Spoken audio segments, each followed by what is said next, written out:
Hey, Thrill Maxers, welcome to another episode of Talk Around the Park. I am super excited for this episode. If you're new to this series, what we do is we take a specific park and then we invite guests who know this park inside and out, local experts, to talk about different things about the park so that if you've never been there, you can get a feel for the park before you go. Tonight's episode is the Mac Daddy of them all here in the U.S. It is all about Cedar Point. And before we go any further, I do have a special guest tonight. I want everyone to welcome Ryan to the show. Ryan, how you doing tonight? I'm doing fantastic. It is awesome. A beautiful Saturday, and even though we can't really spend it outside of our homes, we can still admire it from our yards and our windows. And I hope everyone's going out to get at least some exercise during this, walk around your town. And if you need that coaster experience, don't forget those VR goggles. Yeah, I never thought about that. I have VR goggles and I haven't thought about using them. That's a great VR idea. Goggles and a rolling chair will do just the trick. There you go. Now, Ryan, why don't you, before we get into this, why don't you tell everyone how you're connected with Cedar Point? Well, let's just say I've been a quote-unquote local for 3 years now, 2017, 2018, 2019, and I've been in the park every day from early June to late August. I have studied the park inside and out, and while I don't know more than pretty much your average local, I do know a good amount of stuff. Awesome.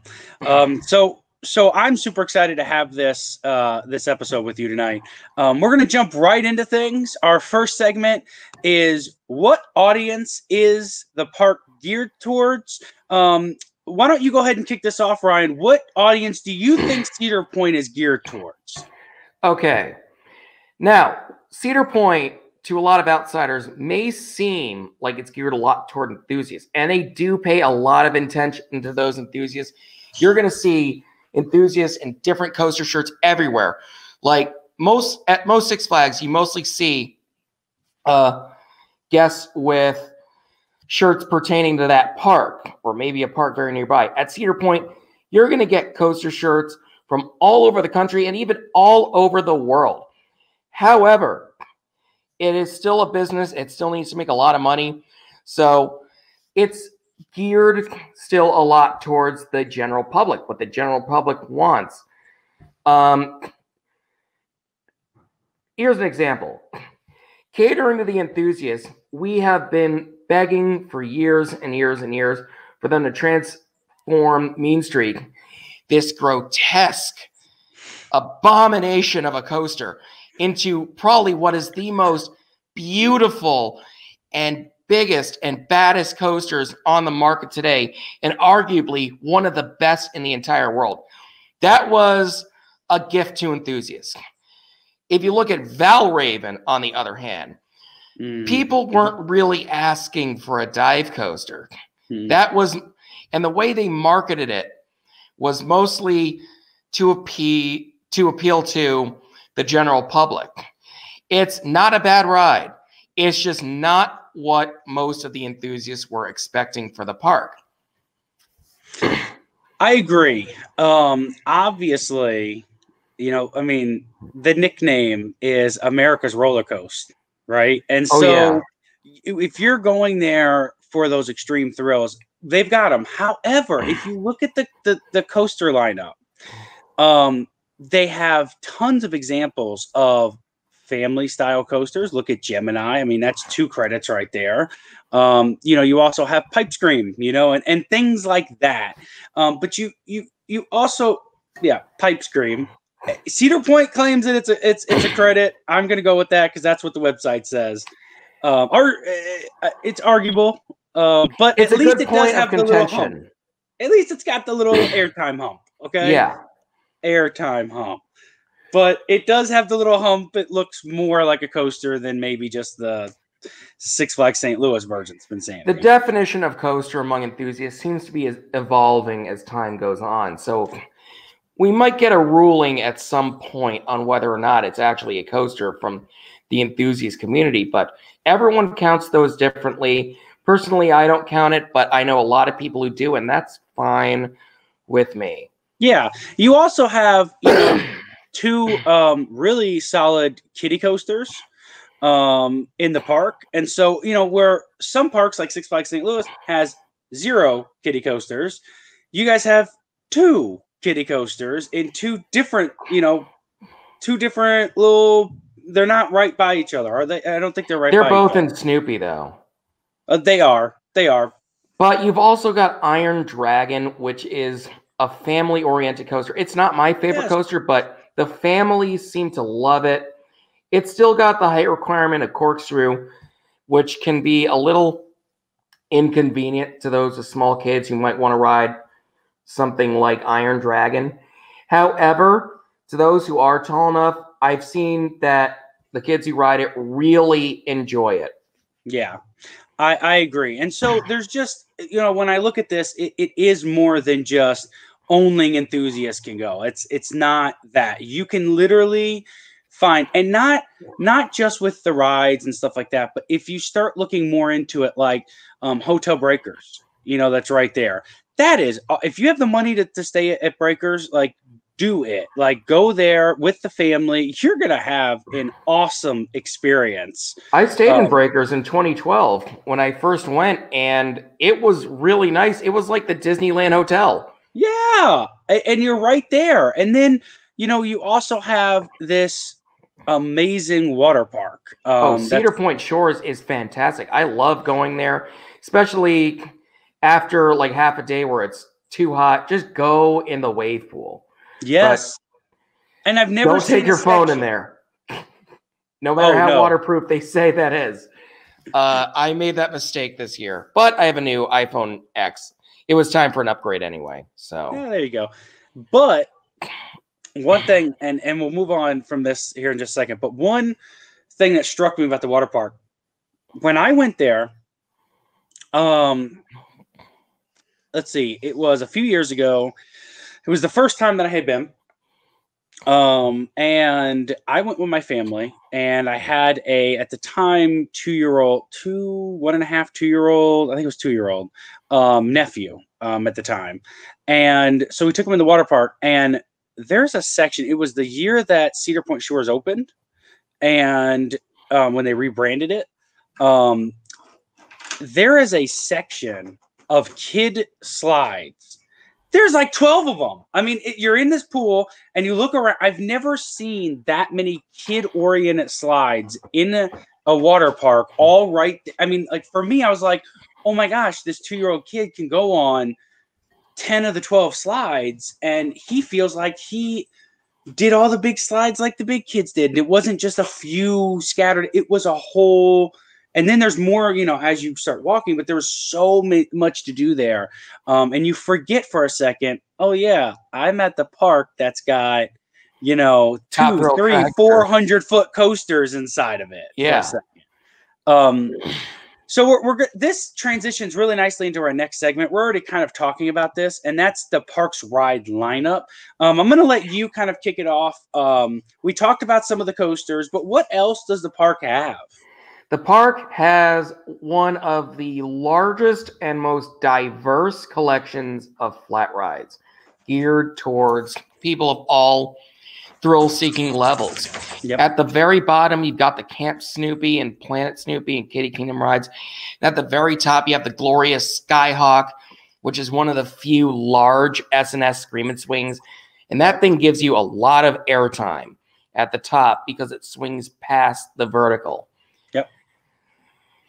But I want to tell you about a hidden ride that most people don't think about because they don't go into this area of the park. There's a tilt-a-whirl in Camp Snoopy, and it's not a kiddie tilt-a-whirl. It is a full-size tilt-a-whirl. And it runs a pretty decently long cycle, too. Mm-hmm. And if you get the right weight distribution, you'll be spinning the whole time you're on that. So next time you're there, go and look for that. If you want to try and squeeze yourself into Woodstock Express, stop by the Tilt-A-Whirl and give it a ride. Yeah, I agree.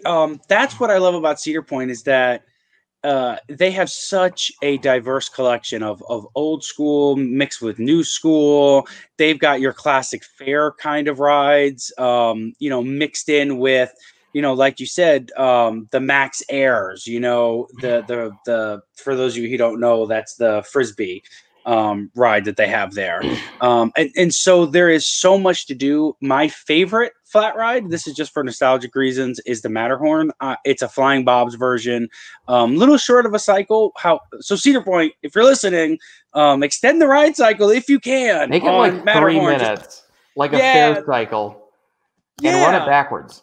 Yeah, it's like literally 30 seconds or so. I mean, it's so short. You just start getting going and then it stops. And you're like, yeah, just let me go top speed for just a couple of more, rotations. And I'd be happy. Yeah. And then beyond that, they do have 3. Would you classify 3 different kiddie areas? They do. They've got 3. Kiddie Kingdom, which is over by, the castle, which contains the ballroom and the arcade.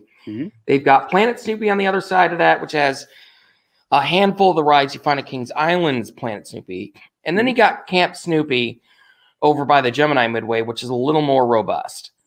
And it's got some more of those rides, as well as 2 coasters. Now, be wary. The seatbelts on those 2 aren't that long. And I don't believe that if you don't have a kid, I don't believe you can ride Wilderness Run anymore. I think 2018 was the last year for that, I heard.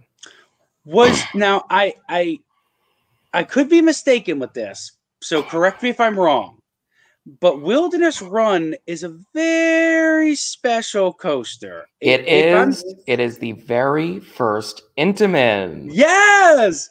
So in a park that, you look at Intamin's later stuff. So you look at the Millie, the Millennium Force. Everyone, if you don't know, guys, people abbreviate that just as Millie, or Top Thrill Dragster, or Maverick. You've got even Wicked Twister. You look at these and you go, wow, look at the evolution. But if you go and you ride Wilderness Run, you are riding the very beginnings of what would eventually become those classic coasters. And so a lot of people forget that, a lot of people, when they say, well, how many Intamins do they have? Well, they got 4. No, they got 5, guys. And that's Wilderness Run. They used to have 6, but that has gone by the wayside for Gatekeeper. Disaster Transport was an Intamin Swiss Bob. That's right. Yep. And it was one of the ones with a longer car. Usually the Intamin Swiss Bobs are 3 rows. But the one at Great Escape is 4 rows, and Disaster Transport at 5. Yeah, they redid the trains at one point when they moved it indoors. They made the trains bigger for capacity, and I know they might have done it just before though, because I do remember seeing a picture on RCDB of when it was Avalanche Run, and it had the 5-row car. Oh, okay. And if you guys watch the Dreams to Screams episode on Gatekeeper, they actually talk about it, and they'll say, we thought that we needed it for capacity, and when we changed it, it kind of changed the dynamic of the ride. And it just didn't feel right. So guys, you also have some water attractions. Let's talk about that real quick. You do have at least one. But 2 of the wettest, right? Think of Cedar Point's rides, or at least their coasters like this. Cedar Point's coasters are kind of like a higher tier version of what you'd find at other parks. Take Blue Streak, for example. Most other classic wooden coasters at other parks don't have even close to the amount of airtime that thing has. No. Millennium Force is the only Giga coaster that Intamin has built with those hyper coaster lap bars. Dragster was a hugely upgraded version of Accelerator. Magnum, if you compare Magnum with the other Aero Hypers, they don't even come close. I heard the other Aero Hypers are rougher and they're devoid of airtime. Magnum's got all of that. And Steel Vengeance. think of the disparity between Steel Vengeance and the other RMCs. Yeah. Even Maverick, too. Think of the amount of thrill, the space between that and Cheetah Hunt. Cheetah Hunt's a way less intense ride. That also applies to their water rides. And I just side note here. Everybody says Cheetah Hunt is a blitz coaster, and when they tell me that, I go, no. Go on Maverick, and that's a blitz coaster. Go on Tehran. Those are blitz coasters. Personally, I don't consider it a blitz coaster. I think it's way too drawn out. I think it's just a simple LSM coaster. It's a multi-launch, guys. It's fun, but it's a family style multi-launch. That's what I would like to know is what's with those weird things. It might be a hand shield, but what's with those weird things that SeaWorld parks like to put on their shoulder harnesses? Like right by the top of them. Yeah. They've got them on their arrows. They've got them on their Intamins. I guess they're worried. I don't know. Don't get any wind. I guess I don't understand it either. Yeah. But now one thing to note, and I do need to say this about Cedar Point, Cedar Fair. It's not just Cedar Point, it's Cedar Fair. They do operate, when it comes to the rides, they do operate with an extra caveat that like Six Flags parks don't. And that is that most every coaster, other than at Cedar Point, Iron Dragon is the exception, everything has to have a seatbelt in addition to your restraint. And I personally don't get that. I don't get it either, especially on the arrows. I don't understand why Corkscrew has it. You don't need it. And Corkscrews is like that. Carolina, a lot of the other ones are the retractable kind. Corkscrews is not only the shortest in the entire chain, it's also the strangest. But want to know what's even weirder? Is the one at Corkscrew at Michigan's Adventure. I could literally have the restraint all the way up and the seatbelt would still be in there. So, yeah. There's no point. Yeah, I don't understand the point to it. And I'll just say this. You know, I'm a bigger guy, and I'm a taller guy. I'm 6'3". So already, aero coasters aren't the most forgiving when you're over 6 feet tall. At least the first generation of them. Once you get to their second generation looper cars, they're a lot more friendly. A lot more. Unless you're in the second row of each car. Because then you got to cross your legs and tuck them in anyway. Because you're not, it's like you're on a Spirit Airlines flight at that point. Yeah. And it's just as pleasant. And so what happens is when I have to put a seatbelt, like on Corkscrew, I have to pull down the bar even more, and it puts more pressure on my shoulders, and it's harder to close. So for Corkscrew, that was a one and done for me. I got the credit. I'll never do it again because it hurt. I've got something for that. So bad. What's that? First of all, you have to be stapled for it to be pleasant. Second of all, and this probably only applies to the loopers that are missing that middle padding on the back of the seat. So that's really awkward, like Corkscrew and Dragonfire at Canada's Wonderland. Yeah. But you're going to want to sit forward and lean back because of the orientation of the shoulder harness. That's how a lot of large guests were able to fasten that seatbelt much more easily. And it's a more pleasant ride, too. Sure. So that's just something to note, guys. If you're a bigger guy or girl, you know, a bigger person, bigger human, and you typically have trouble getting on some coasters with over the shoulders, but you seem to be okay at Six Flags parks on arrows, just know when you go to Cedar Point, because I made this when I went to Cedar Point, I was heavier than what I am now. Actually, the first time I went to Cedar Point, sad face, couldn't fit on Millennium Force, couldn't fit on Top Thrill Dragster.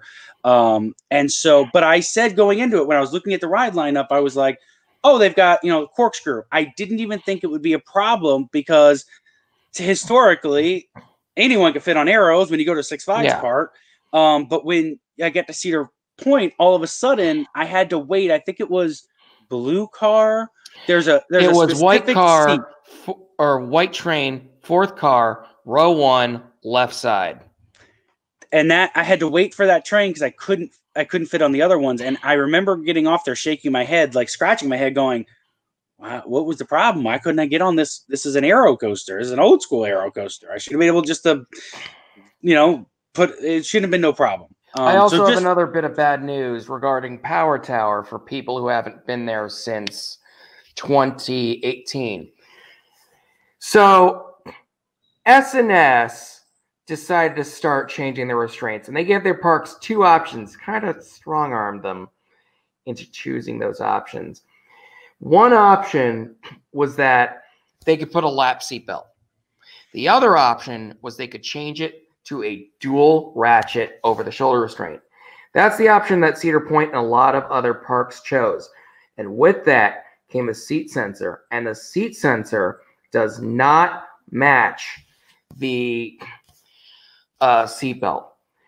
And you're going to have to get it to a certain click below that seatbelt in order for it to work. And I do know on the drop side, because that's the side with the better airtime, there are certain seats that are better than others.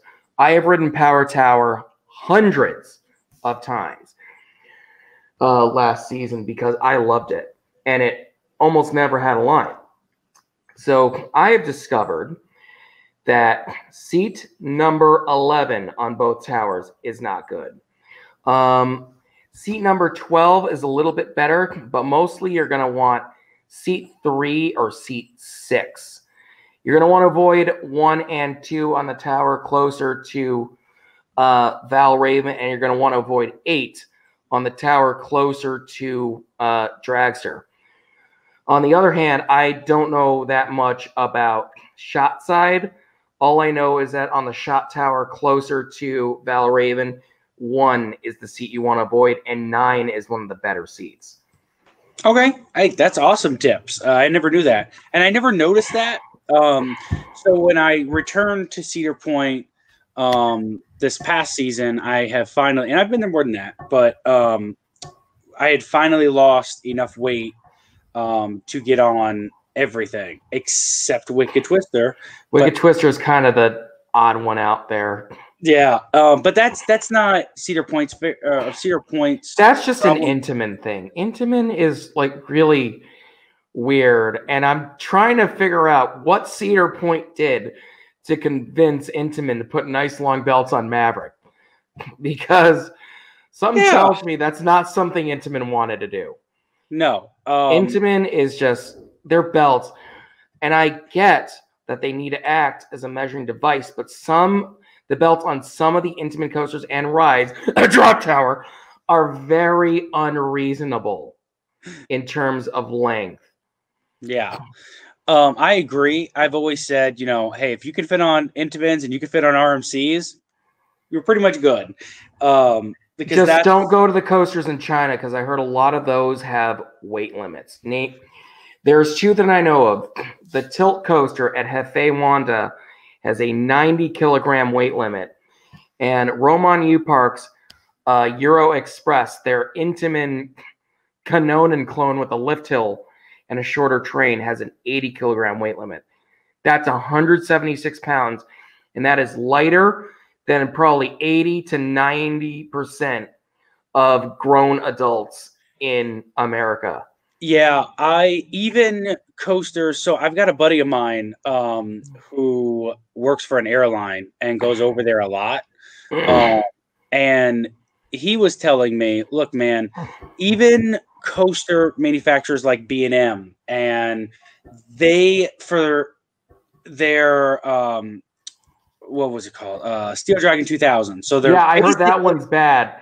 Basically, it's a B&M Hyper train. The only difference is it's 2 instead of 4, but it uses the same restraints, the clamshell restraints. The problem there is that you have to go 2 more clicks down than what 2? 2. So it's 5. Then. 5. Luckily, if I'm stapled right now, I can get. Well, I haven't been there since last winter, but last winter when I was like in the mid 260s, when I was at Riding Bull, I could get 5 clicks if I was stapled hard enough. I could Shambhala. Shambhala, I heard, is even worse. Yeah. I heard there's someone I know who's 230 and he had to empty his pockets. I will say this, though. I must give credit to Cedar Point because, for the most part, even me at the time, last season, I think I was 270, 275, Yeah. with thick thighs. They really, really try to make the seats for most rides as big as they can, as much room as they can give, because they know people are coming from around the world, and the last thing we want to do is have them go get on Millie, and they can't get on Millie. So we also made the seat belts bigger on Wicked Twister in the beginning of the 2018 season. We went to Intamin and said, hey, we need to make these longer. And somehow we got Intamin to do it. Is there a magic seat? Is there a bigger seat? Row 2 on Wicked Twister is the one you want to go for. And sit forward very, very slightly. That goes for all standard restraints. Sit forward because that's going to push your shoulders down and allow the restraint to get down. And I wish I knew that when I went to ride Flight Deck at California's Great America with its Intamin length seat belts. Yeah. And if anyone wants to take me to California again, I'm 20 to 30 pounds lighter now. So I want to try again. Also, I will also say this, guys. So one thing to note is that a lot of coasters anyways, at Cedar Point have test seats outside. And so use that, try that. I will say this, guys. The only requirement for Millie and for Top Thrill is that the seat belt has to click in. If you can get the seat belt to click in, you can ride. And I've even asked, well, wait a minute, what about the bar? No, it's a hydraulic. There's no seat sensor. All the other Intamin bars have a seat sensor in the world. Somehow, not these ones. And I think it might have to do with the fact that you're loading in one station and unloading in the other, and they have to be able to send the train with the lap bars up. I agree.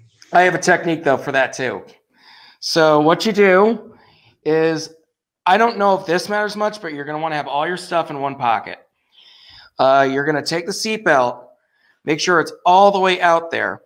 You're going to lift up your shirt, lift everything up, get it under there. You're going to wiggle around, get it all the way through, and then try and see if they can put it in. If the ride-op wants to help you, try to at least get it, quote-unquote, primed first. At my immense size, I was 290. I never had a walk of shame off of Millie or Dragster last year. And I will say this, some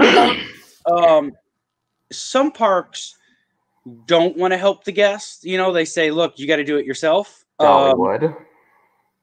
I wasn't going to mention names, but Dollywood will not touch at all. You do it or you don't get on. But as friendly as they are, their policy is they can only pull up on a restraint. Correct. But I will say this, Lightning Rod is very, very big person friendly compared to the other RMCs. Plus, it's one of the best in the world. Absolutely. So contrast that with Cedar Point. In my experience, the crews want you to ride. If we can get you on this ride safely, you're going. And I remember on Millie, by myself, I got it to this close, the seatbelt. And I looked over at the guy, and he knew, he could see the panic on my face, oh no, please don't tell me I can't go on this. He looked at me, he's like, you're getting on, buddy. And he grabbed it and he just boom, and he said, it's clicked, baby, you're going. And he was hyping me up, it clicked, you're going. And the crew really, really, really is fantastic at Cedar Point. They want you to get on it. They want you to talk about it. They want you to get off that ride and say, I did this today. So I think with that said, I think we've talked pretty in depth about the park's ride lineup. That's going to lead us into our next segment. And this is a hard one to answer for Cedar Point because so many people go in so many different directions with this. But that is, what additions does Cedar Point need? Not what additions do coaster enthusiasts want? This is, what does the park actually need? And what do you think? Question is, do you want just coasters in general or flat rides? Or can I talk about some modifications instead? Anything. The reason I put what addition instead of what coaster the park needs is it doesn't have to be a coaster. What do you think more than anything else the park needs? Go ahead and plot down a 300-page essay of big ideas that I have. I can do that pretty much with any park I've studied in depth. But I'm going to single out the biggest ones. First of all, I think rollbacks on dragster should be celebrated. They shouldn't be, they should not have a stigma. A rollback is a perfectly normal thing, and it should be a thing, a rare phenomenon that is highly sought after. I agree. What I think for that is we should do something similar to where, let's say you're watching a hockey game and the home team scores a goal. You got the goal horn, you got the music, and we should do that. Plus, I think an additional way for the park to profit off of that is a betting pool. A betting pool with certain time frames. The shorter the time frame, the higher the odds for the bet. Oh, okay. And place your bet as to when you think that this coaster will roll back. And if it rolls back in your time frame, you win. Oh man, what would be cool about that is, like they could give away something that wouldn't cost the park like anything really, is if they just gave a single voucher, like a single fast lane voucher, to the winner, so that, okay, you guessed it right, now you get to go on it without waiting in the line. That could work too. That would be cool if the park did more interactive. That might be a better version of that, actually, too. That would be neat, but straight up money. I've always said, and I don't understand why the park doesn't do this, but here's an idea. It's just people go there and they want to ride all the coasters and stuff, and those lines. Oh my gosh, Steel Vengeance, guys! If you're waiting in the general line, be prepared to wait 2-3 hours in that line some days.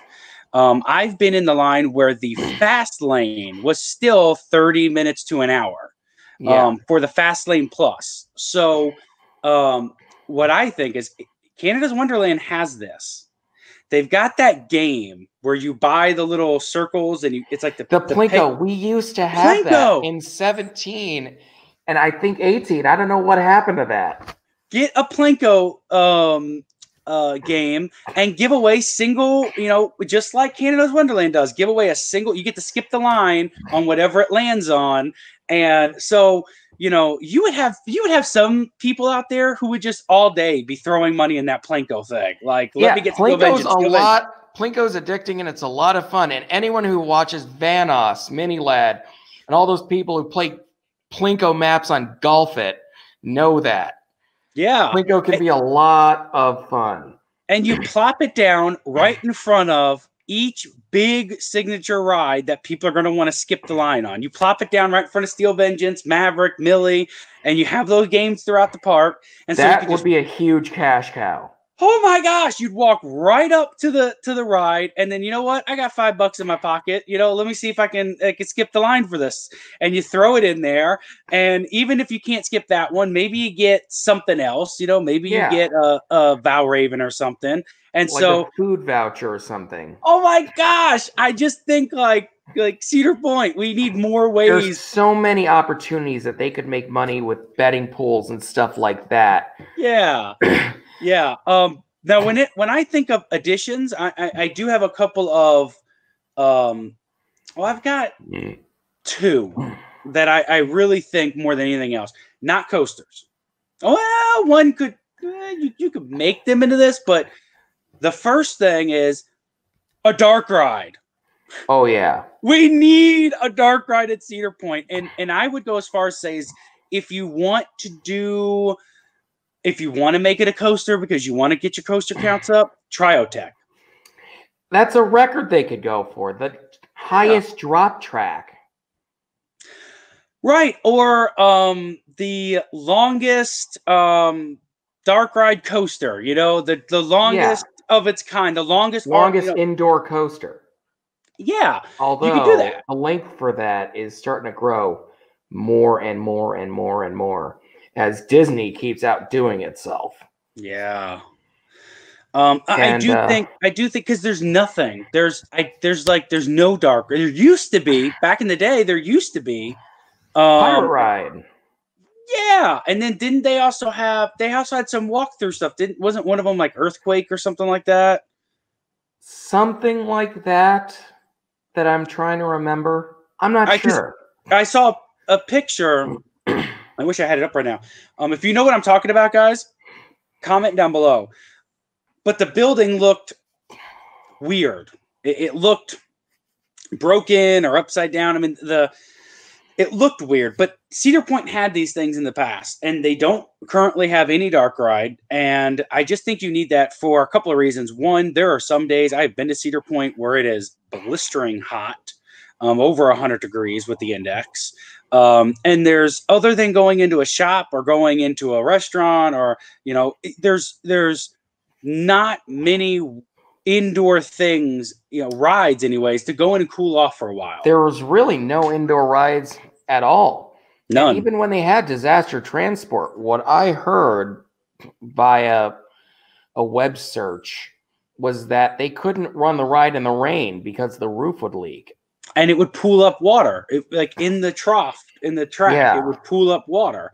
And they'd have to go in there from I've heard this too. I've actually, some employees on Reddit and stuff like that, I've read some stuff, and they used to have to they used to walk the trough and take buckets and to dump the water off to get the water out of there because they had no way to drain it. And so, yeah, I just think Cedar Point, you need some dark ride. And the other thing that I would say, and they tried this, what I'm about to say, but they need a newer school water ride in the park. They tried to do it with Shoot the Rapids. I don't want to bring up a sore subject, but obviously that didn't work well. That didn't work well. We'll leave it there. And it was removed. And I just wish, even if it was, again, if you want to make a coaster out of it, GCI or something like that. But there's another kind of wooden coaster that hasn't been talked about much. Oh, that's going to bring our next subject. Let's go into our next topic here. Hang on, let me throw this up here. What will the next coaster to be installed be? Because this is the America's Roller Coaster, so they're going to get a coaster at some point. Well, I don't know about now, but the idea was probably next season. It may be the season after now, but what do you think the next coaster is going to be? Well, if you want someone who's going to tell you, we're going to have the Dippin' Dots guy on next week. So, but from studying the park, that doesn't mean we can't make an educated guess using past editions to predict what they're going to make for a future year. Correct. If they want, that brings us to records. Now, if they want to bring back the indoor coaster, but they don't have much land to go for the longest indoor coaster. However, there's a Dutch company out there that can help us break an obscure record that no one even thinks about. The world's longest train on a roller coaster. If you do a quick RCDB search, you'll come across a model by Vekoma called the Illusion. There's currently one operating at Babajan Land called Mount Mara. Yep. That thing has a 30-car train, and it winds around Central Core. There used to be one at some Six Flags park somewhere. It was going to be built at Old Indiana Fun and Water Park, but it wasn't. That had a 40-car train. Now, if we want to cover capacity, we could do a similar ride from Vekoma with a 50 or even 60 car train. And it could be a nice tight layout winding around this inner core, kind of.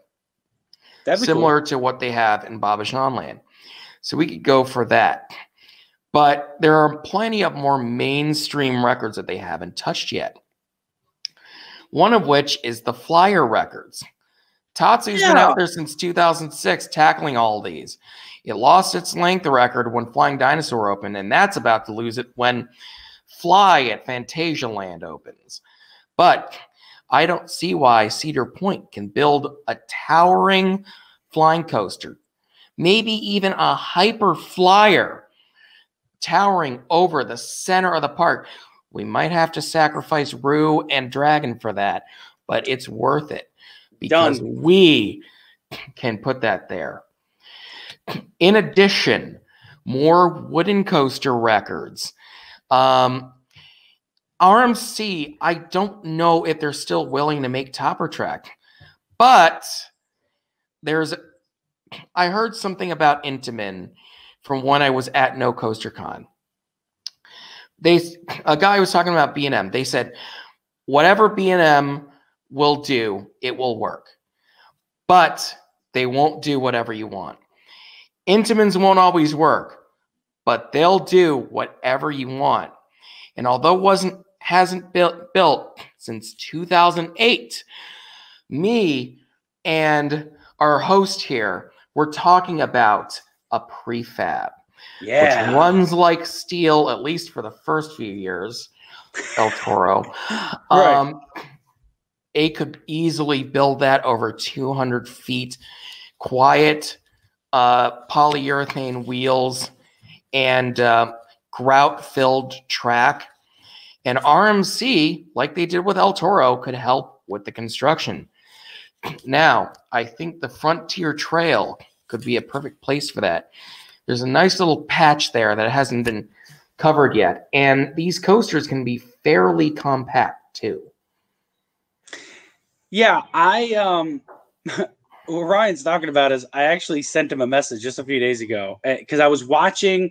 Shout out to El Toro Ryan. Love El Toro Ryan.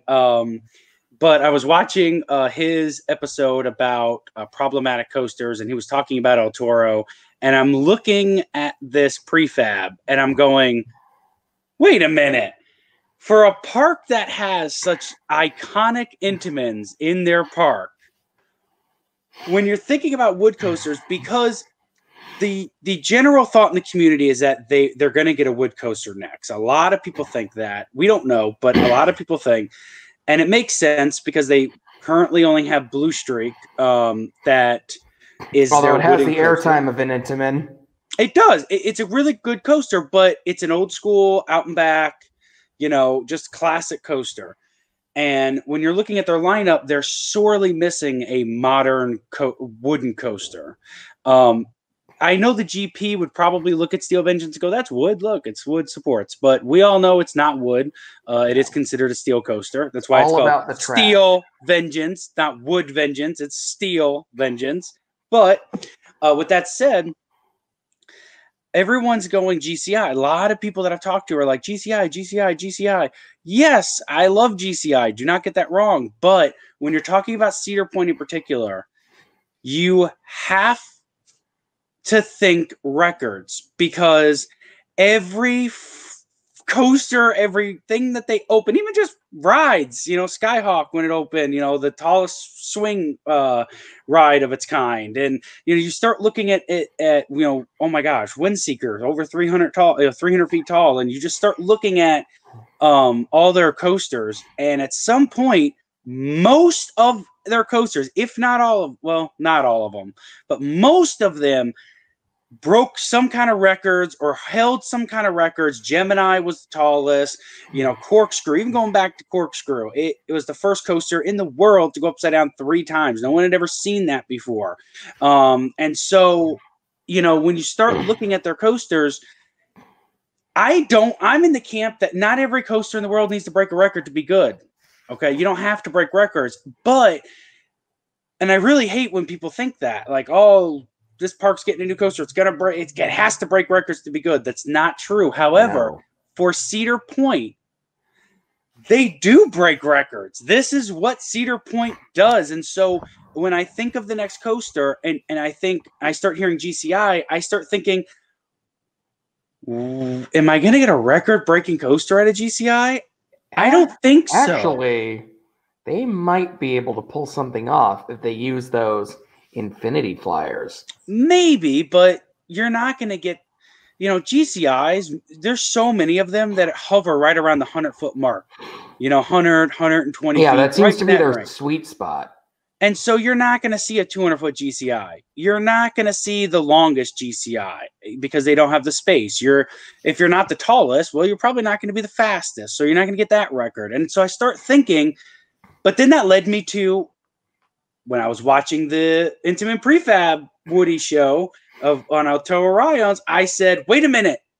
Now here's a wooden coaster that could break some records. That would break some records. Now, here's the only issues with that. Sure. While it's a wooden coaster, it's still an Intamin. And sure. Intamins are going to Intamin.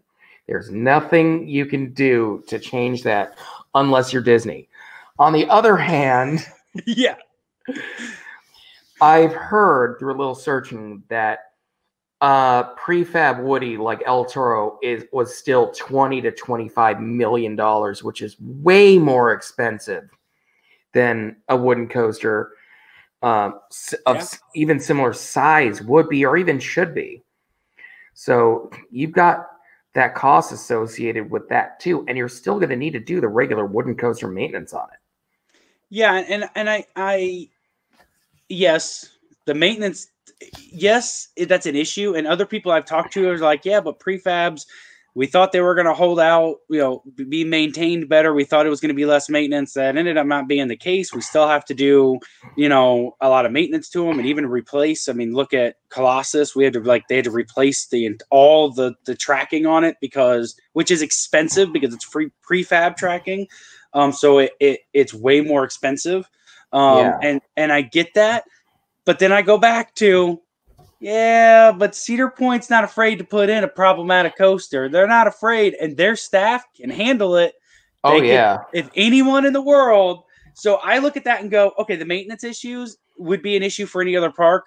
Cedar Point, I don't think that's as much of an issue. Yeah, Cedar Point's got one of the best maintenance teams in the world at any theme park. Hands down. Anything that would put, say, King Dakar out for the season, Dragster would be back open 2 days later. Yeah. And I've seen it. It's amazing how much that maintenance team can accomplish. I have heard from insiders, we'll leave it there, that they can replace the whole launching cable in a night. That's how skilled that team is. Okay. And so everyone complains, oh, top throws down all the time. It is down a fraction of what it would be at any other park at Cedar Point.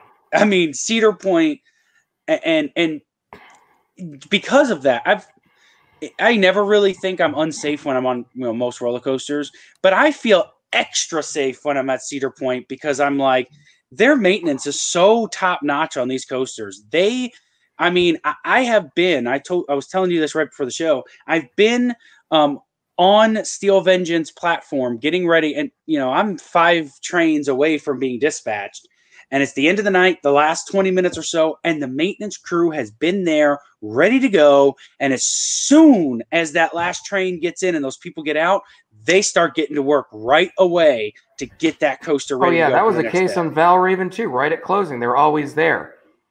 And then sometimes the crew comes back in the morning and they still see the same maintenance person there from overnight. Yeah, their night maintenance is amazing. Yeah. And if there's something even a little bit wrong on the coaster, like a certain train is out of commission, you'll see that train back on the following day.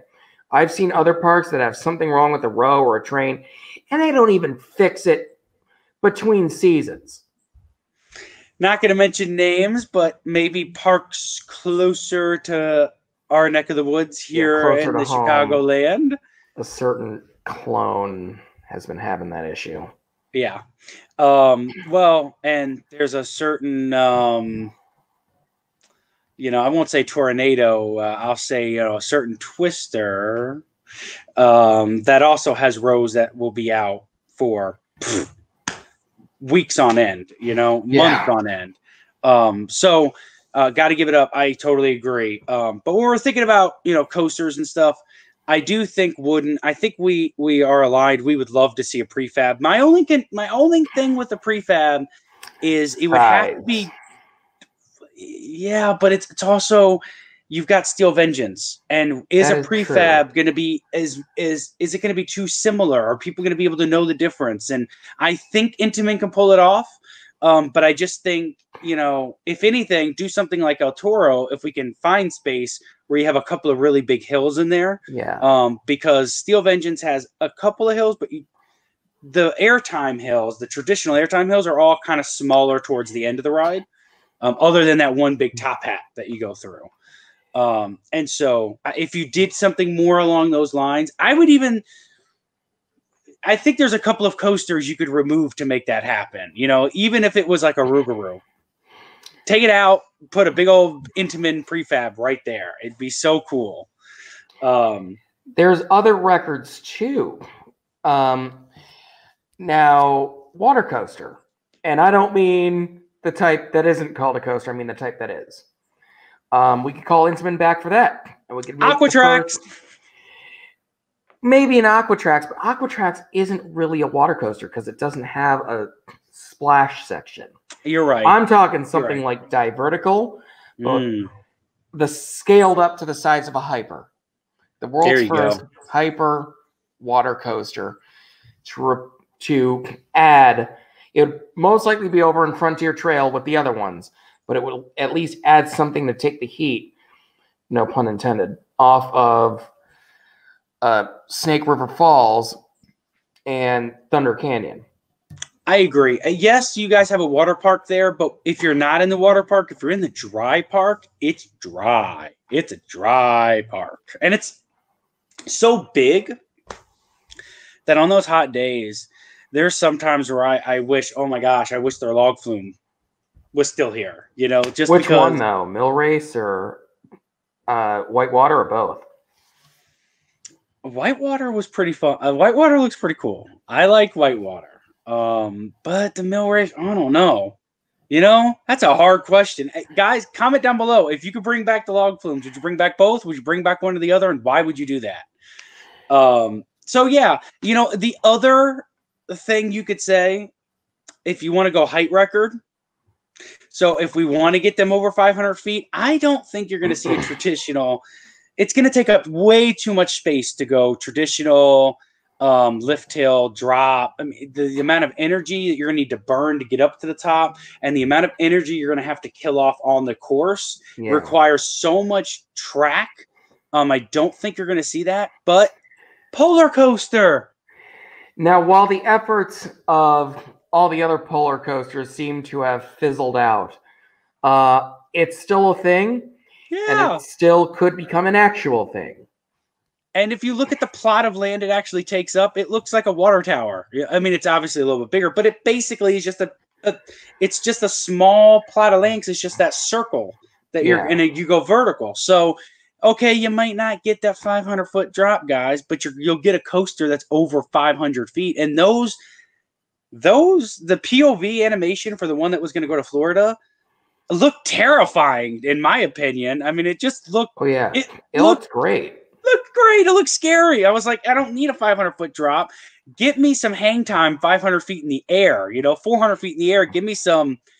Throw me over like this and let me ride that for a second. And give us some outward bank turns too. Oh, scary. Especially since the El Locos are so far and few in between. Yeah.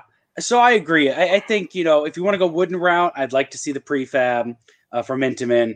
If we're going to go the water route, I do agree with you. Let's get something from Intamin like a Divertical or something like that. And then if we're going to do A 500-foot coaster, I think, let's be realistic, guys. Look at the space that they have and the budget, and let's say polar coaster. So I would say that one of those three, in my opinion, I would think that those would be the next ones they'd go with. And there's one more that I haven't talked about yet, and that's Sure. spinner records. Oh, they don't. Do they? Technically, if you want to count Pipe Scream, but they don't have a traditional spinning coaster like we think. We could. I'm thinking something like Time Traveler, but scaled up and scaled up a lot. Sure. Time Traveler.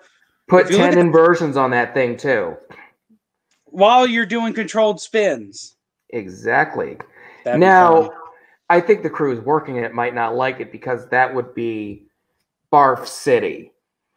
But for people with strong stomachs, I think that's something we could definitely see work very nicely. Yeah. Strange that Kennywood took the inversion record. Of all the parks in the whole U.S. that I would have picked to take the inversion record, it would not have been Kennywood in Pittsburgh, Pennsylvania. And I would not think S&S would do that. No! That kind of came out of nowhere. Which, I get that it's S&S, but you could also say, I didn't think S&S/Arrow.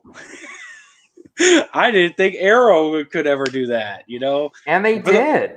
And it did, and it looks pretty decent. So the problem with the inversion record, though, is that at one point do the inversions kind of become meaningless. And that could be said about any record, but it's the most true with the inversion record. When I'm designing coasters for my No Limits channel, you see very, very early in my portfolio, I have an inversion record breaking coasters. And in my later projects, I've done maybe like one in the past 4 years. It's because inversions become repetitive after a while. Yeah. And that's why you never saw Intamin go over 10. And that's why they really had to be creative to keep it interesting when they built Smiler. Which is very...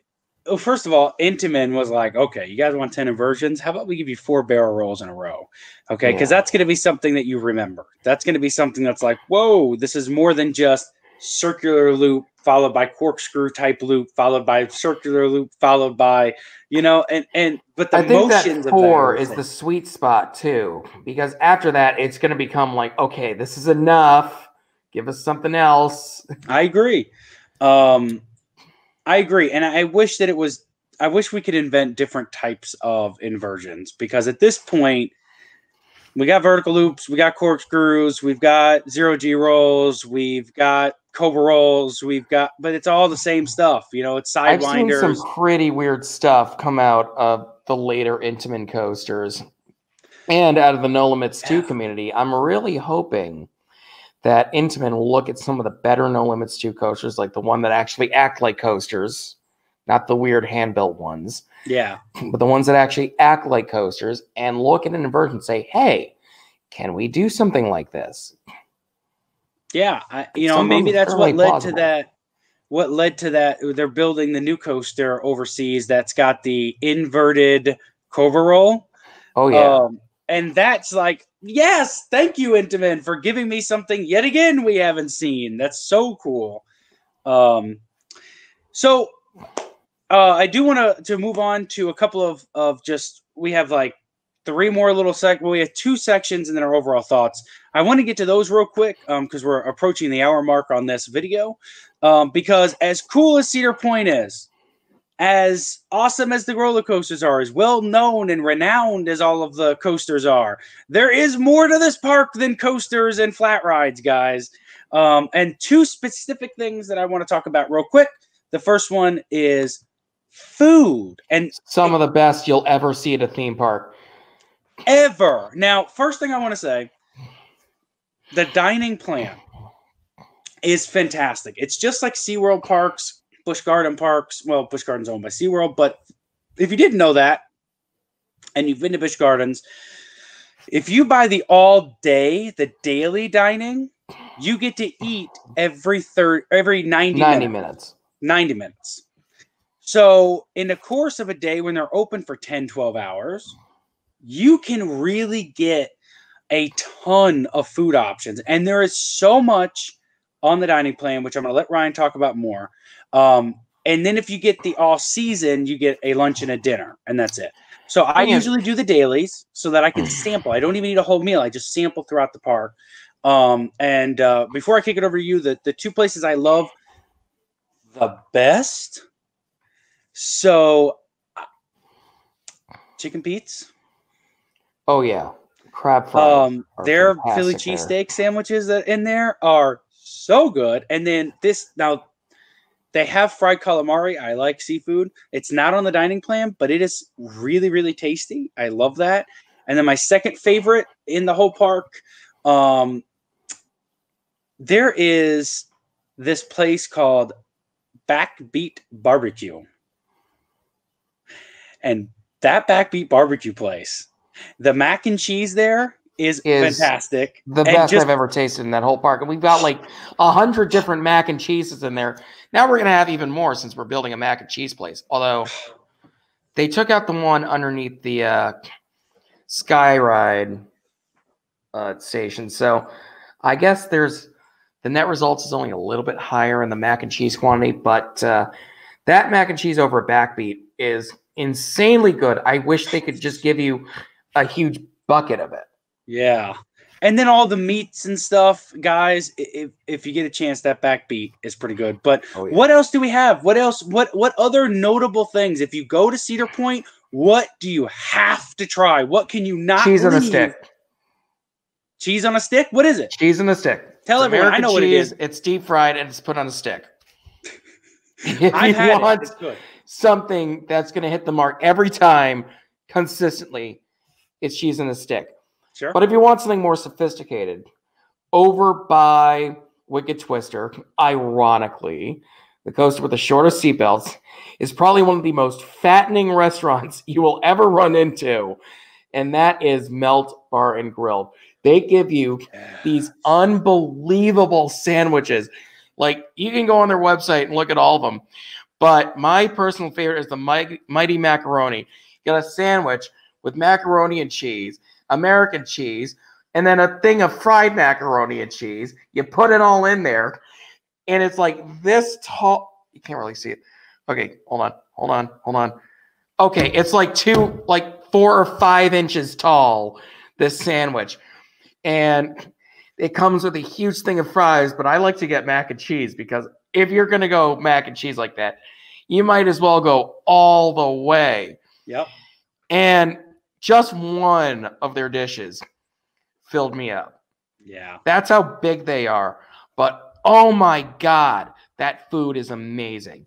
And if you're going to go, if you needed to choose one restaurant, it would be Melt every time. Yep. There's also Famous Dave's, which is in some cities everywhere. I think we might have one here in Chicago.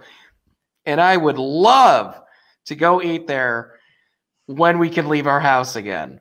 Yeah. But I'm lucky. Famous Dave's. I'm lucky. There's one in my town. I live in Aurora, Illinois, which is a suburb of Chicago. And there's actually one in Oswego, which is like 10 minutes away. So I eat Famous Dave's all the time. But every time I go there, I think to myself, Cedar Point, man. Yeah. And their ribs. Yeah. Like most restaurants, their rib portions, coming from a guy like me, again, you might be different. Their rib portions are laughable. Not Famous Dave's. Famous Dave's, you'll get as much meat as you'll get from a rib rack bought from Costco. Absolutely. And there's also one thing that's really cool about Cedar Point too is on the dining plan, even chain restaurants, national chain restaurants such as Panda Express or Chick-fil-A and Subway, you can get that on the dining plan. And so many other parks don't allow that on their dining plan. You can only eat at the in-house restaurants there. It's not the case at Cedar Point. Almost every place you go to, there's going to be a dining plan option. I say almost because I think there may be a couple of exclusions, but for the most part, you can find anything. And man, yes, they may do a lot of the staples, you know.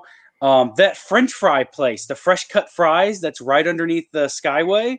The best fries I've ever had. The best fry. They're so good. And they're just Now, hand cut French fries, guys. what I've heard, I went to a restaurant. I had to get my car fixed one day over by there. And I went to a restaurant across from the dealership called Berardi's. Mm-hmm. And I learned that they got their fresh cut fry restaurant or their fresh cut fry recipe from Berardi's. Oh, so if you want to eat them without even having to go in the park, you can go to Berardi's in Sandusky. Cool. It's right across from that, the Victory Honda, and their food is fantastic, and their fries are amazing. Yeah. So when you're at the park, I mean, obviously they do have the chain restaurants. I would encourage everybody to eat at the other restaurants, the stuff that's more indigenous to just Cedar Point, because they are so good.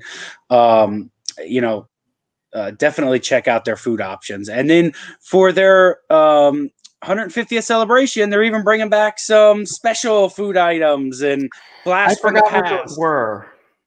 I forgot what all they were doing because they did a lot, but I know they have the little fruit cups, the little juice cups that look like fruit and all kinds of good stuff.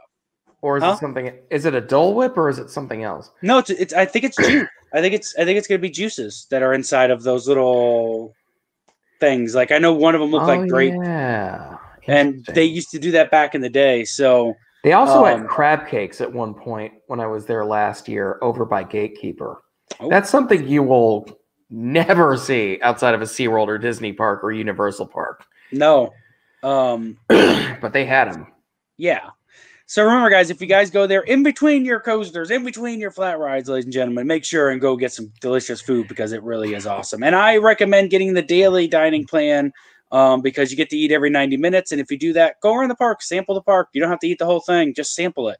Go up there because you can. Every time I had my day off, when it was a cheat day, I would do a little tour of a certain amount of restaurants. I think I pretty much hit everything there.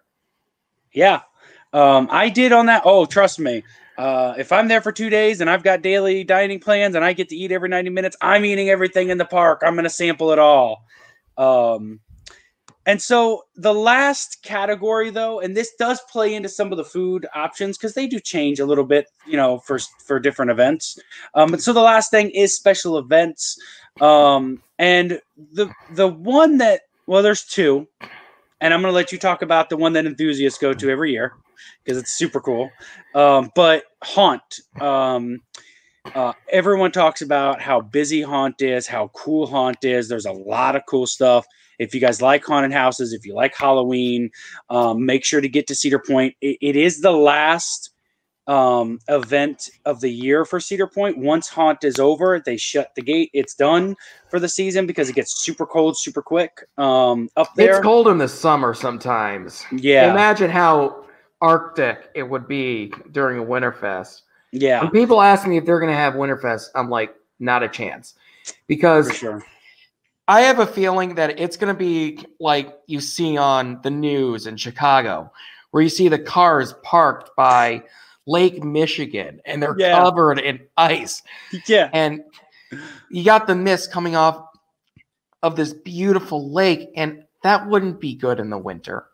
And just driving on the causeway to get out to the point, you would have accidents. You'd have people going and falling off and stuff. That would probably be the world's iciest road. So I say no, Cedar Point. I don't do the Winterfest. I know everybody wants a longer season. There's no reason to. If they want to do a longer season, what I would suggest is go back into April or March. Yeah, me too. Springtime. Me too. But why don't you talk about the really cool event that enthusiasts get to go do? Coaster Mania. Yeah. I've never done one of these myself. I probably will in the next 2 or 3 years. But you get plenty of ERT and some other stuff I'm not sure of. I haven't looked at it in a while. But it is, what I do know is that is the premier coaster enthusiast event for Cedar Point. And it is one that sells out very quickly. And one of the cool things about it is that they invite special guest speakers. And so we've had legends, Ron Toomer. For those of you who don't know, Ron Toomer was the head engineer for aerodynamics. So he's the one who designed Gemini, Corkscrew. I mean, so many iconic rides. And a lot of the elements that are on there, he thought up. He would take this piece of wire and he would twist it into different shapes. Like you twist it this way, you got your vertical loop. And if you twist it around kind of like this, you get a corkscrew. And if it weren't for the advancements that he made in the coaster world, like B&M, Intamin, you wouldn't see those guys doing everything they do if it weren't for Aero. No. What's a hypercoaster and what's the blueprint for how a hypercoaster should be? It's Magnum. You got a big drop. You got airtime hills. You got a cool turnaround. Hey, guess what? All B&M did was look at that and perfect it, But if you didn't have that layout, if you didn't have Aero innovating with their mine trains and you didn't have Aero doing that, you wouldn't have these coasters. So Cedar Point knows that. So they've had Ron Toomer come in and speak for Coastamania. They have had my favorite manufacturer personally is B&M because they're big people friendly, and so being a bigger person growing up, I knew I could count on my B&Ms. But they had Walter Bollinger. They had Walter. They had the B of B&M come in and talk to everyone, and that is so cool that you could go to this event and then you could have an opportunity to meet the people that built these coasters. Did they have Sandor at one point? I think so. I think so. That sounds familiar. Yeah.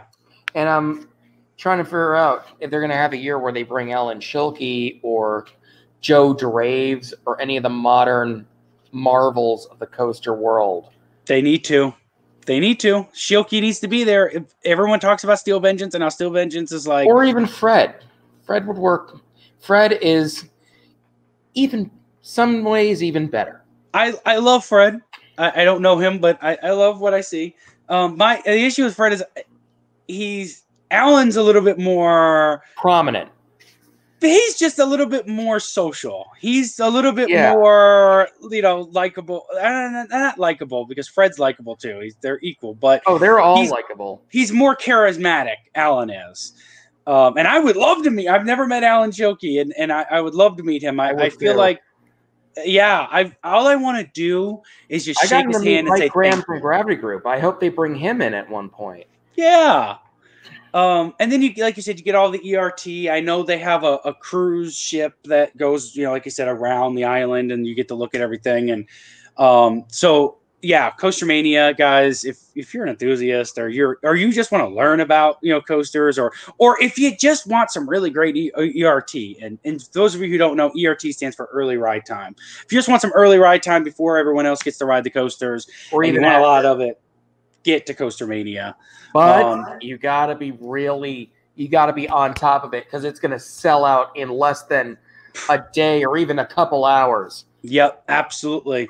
And the last thing I just want to mention real quick, and this isn't a special event in terms of like the way we're talking, but something interesting that Cedar Point does, it's you can do it any day that they're operating, most days anyways. And that's their sunrise tour. I got to take their sunrise tour last season. I have too. I took it in 2018. Now caveat, and that's a big one. I did not get to go to the top of Valraven because just a few days before I went, the trains had kissed in the station. So I did not get to go. They were keeping everyone far away from Valraven. But I called them. They were going to cancel it. And I called them and begged them. I said, please, I don't care. I can't go to the top of Valraven. I get it. Cool. Can I do the rest of the tour? Can I get to the backstage of Millie? Can I get to the backstage? And they said, you know what, man, if you're cool not going to Valraven, yeah, we'll do the rest of the tour with you. Come out. And I went out there, and I got to tell you, and I'm not saying they would do this for everyone, so don't take this with a grain of salt, everybody, but They refunded my whole. There was 3 people. We paid for 3 tickets, so that was $600. It's $200 a piece in addition to your daily ticket, so it is expensive. They refunded the whole $600 back to us. They said, "You know what? You didn't get to see the sun rise on top of our Raven, and that's what we wanted you to do.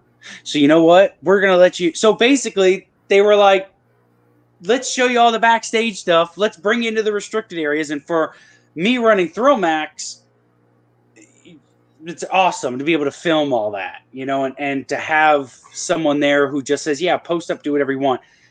Actually, I've got a video on my Sunrise tour. Check that out, guys, on the channel. But if you have the extra money, do it. They bring you to those restricted areas. They even feed you. You go in the morning, and I got to eat with all the employees backstage in that cafe. And I've got footage of me like panning around in there. And so I'm sitting there with security and ride ops, and I'm feeling like I'm part of the, part of the crew.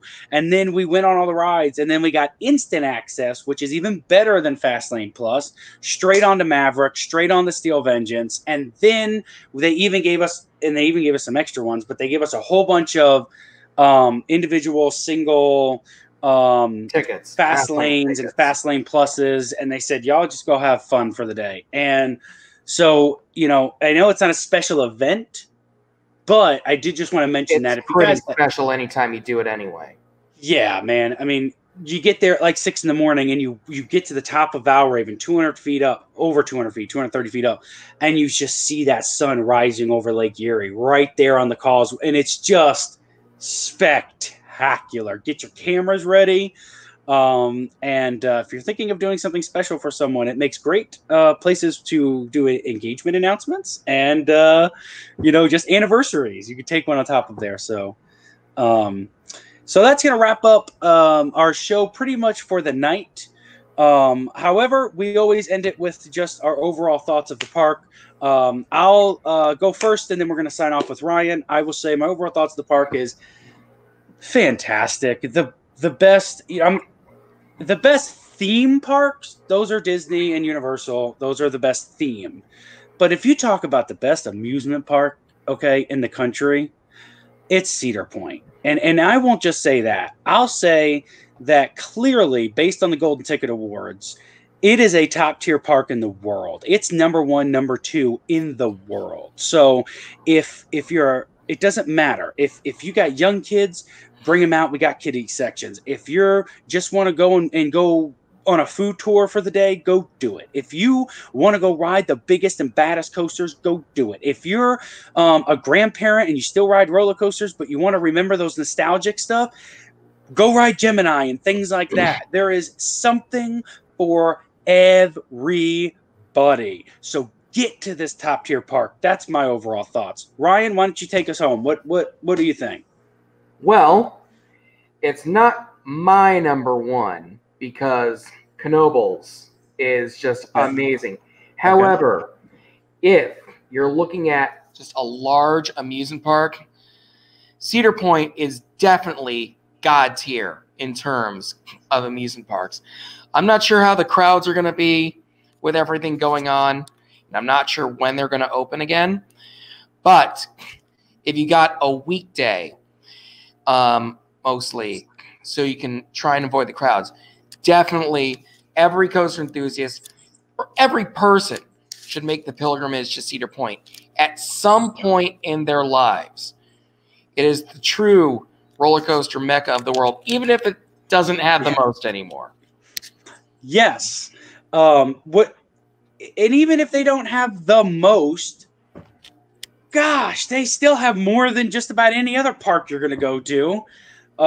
So get out there and have fun, guys. With that said, that's going to wrap up our show for tonight. We want to thank Ryan. Thank you so much for being on the show tonight. Anytime. And if you guys liked this and you guys have questions that you want us to answer in a part 2, let us know in the comments. If we get enough of these, who knows? Me and Ryan may do another one of these on Cedar Point or another park. But guys, this has been Talk Around the Park, our Cedar Point edition. Remember, guys, always take your thrills to the max because this is Thrill Max. Bye.